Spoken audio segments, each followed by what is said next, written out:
Welcome back, ladies and gentlemen. Demon and I are joined by Overpow from Team ROCCAT. We saw that Mordekaiser and it was fantastic. Tell me what led you to pick him. Just a fun hero. I don't know what to say. Like it works against Moobs champions pools. So yeah, why not?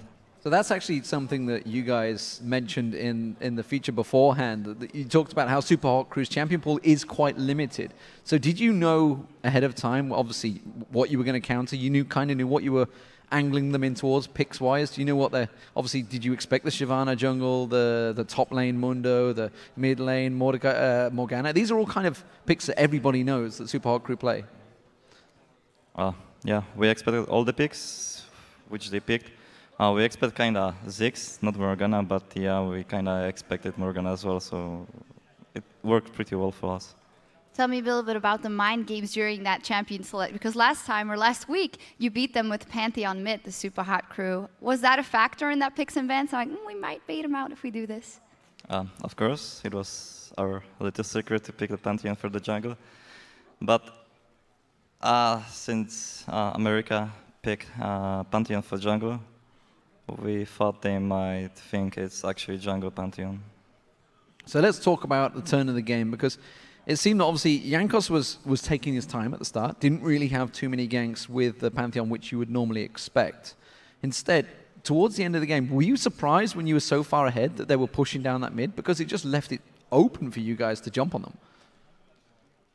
We wanted them to jump on us in the late game because we can just Deathfire Grass, my ulti as Mordekaiser, and everything in one target so we can get the clone.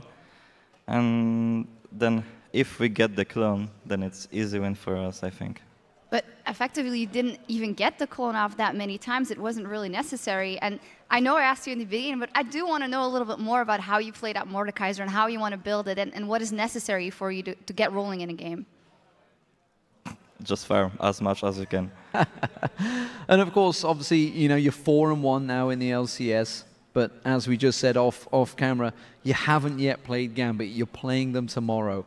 What are you expecting from these guys? Are these teams you're fearful of, or are you just thinking, we're pretty confident now in the LCS?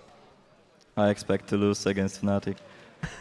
But I expect we're going to win against Gambit. But yeah, against Fnatic, it's going to be a tough one game.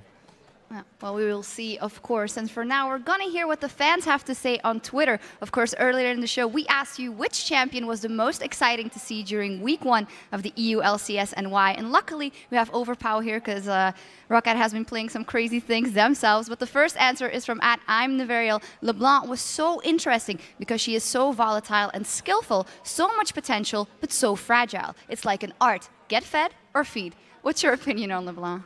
I don't like her. Too many skill shots, you have to think too much while you play her.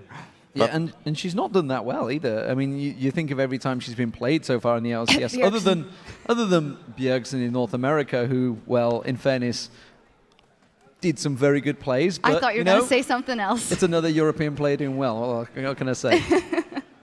The second tweet is from @VoltuxLol. The Galio pick was the first real demonstration of how the support changes have opened up new options for the bottom lane. Of course, it was N-rated pulling out that Galio.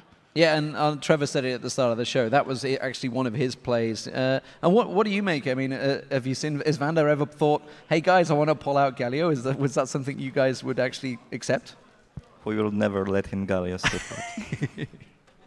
The last tweet is from @LolRyu Kurogain. Trundle was a break from the normal in the EU LCS, and I hope to see more of him to take a bite out of the super tank meta. And maybe with the changes to Shyvana, and he might be something that we'll see a lot more. Yeah, Trundle definitely was a champion that worked well, and actually it's something they took off Cloud9 EU, who've become Cloud9 Heprix or whatever they are. They're going to be playing later on in the week. But it was a great champion choice. I mean, have you guys ever thought about Trundle in the top lane? Is it something that Zazas has maybe won? Because obviously he played Renekton pretty much every game so far. Trundle is really good against most of the top laners right now, but he's kind of bad against Renekton. We tried Trundle. People getting excited. Yeah, okay. With Trundle works pretty good against Mundo, Shyvana, and some other champions, I don't remember, but it's really bad against Renekton, so we didn't want to pick this game, but I think you can expect some Trundle picks. Okay, well, very interesting. Thank you very much. Those were some great answers. And of course, we'd love to hear more. Remember to follow us at LOL Esports and use that hashtag LCS. And now it's time to send things over to Joe and his young